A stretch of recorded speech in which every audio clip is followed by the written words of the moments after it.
नमस्ते, प्रणाम, हर हर महादेव। मैं आपका कृष्णदेव महादेव सनातनी। आज मैं अपने खेत में आया हूँ। ग्राम सभा धौसा का ये मेरा खेत है। आइए हम आपको दिखाते हैं। मूल रूप से हम लोग खेती किसानी का काम करते हैं और ये देखिए धान की फसल हमारे लहलहा रही है। यहाँ एक हमारा खेत है और एक हमारे पिताजी इंजीनियर साहब का ये वाला खेत है। और जो नीचे वाला खेत जो आप देख रहे हैं वो श्री अखंड प्रताप तिवारी हमारे चाचा जी उनका खेत है। और वो वाला खेत जो है हमारे चाचा जी का ही खेत है, यानी कि जो धौसा गांव है और वो सामने वाला हमारा गांव है। लगभग यहाँ से जो है कि वो रेवराडी गांव हमारा है, तो यहाँ से लगभग 2 किलोमीटर पे हमारा गांव है। और मूल रूप से हम लोग खेती किसानी का ही काम करते हैं। छोटा मतलब जो है कि धान का बीज लाए थे, फिर उसका बिया हुआ था, फिर उसकी रोपनी हुई थी, तो ये तैयार हुआ था। तो ये धान के पौधे से और खेती से हमको ये सीख मिलता है कि यदि हमने बीज बोया है तो फल भी मिलेगा, लेकिन थोड़ा धीरज रखना पड़ेगा। लगभग इसको भी होने में 5 से 6 महीना लगता है।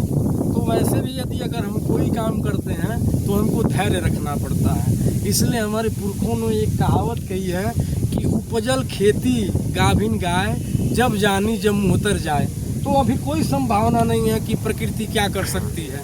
अभी ये ऋणा में भी नहीं आया, अभी बालियाँ भी इसकी नहीं दिख रही हैं, तो हमको इंतज़ार करना पड़ता है।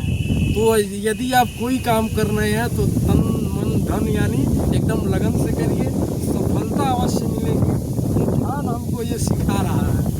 क्यों? क्योंकि जब इतना छोटा बीज था तो लाए थे, बेहन बड़ा बेहन से रोपनी हुई, रोपनी से कई बार पानी देना पड़ा। क्योंकि अभी प्रकृति साथ दे रही है, ईश्वर साथ दे रहे हैं, तो समय समय सींच दे रहे हैं।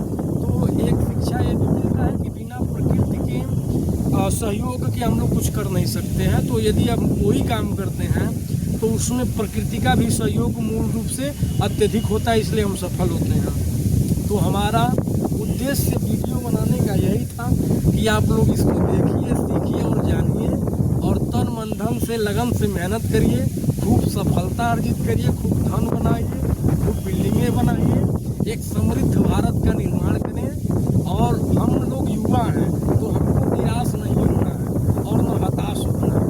क्योंकि एक कारण है, हम लोग युवा हैं तो हम लोग जल्दी जो है कि उत्साहित हो जाते हैं और जल्दी हतोत्साहित हो जाते हैं। तो ना हमको जल्दी उत्साहित होना है, ना हतोत्साहित होना है। हमको धीरज रखना है और अपने भविष्य को एकदम बेहतर बनाने के लिए संकल्प लेना है, मेहनत करना है और आगे बढ़ना है।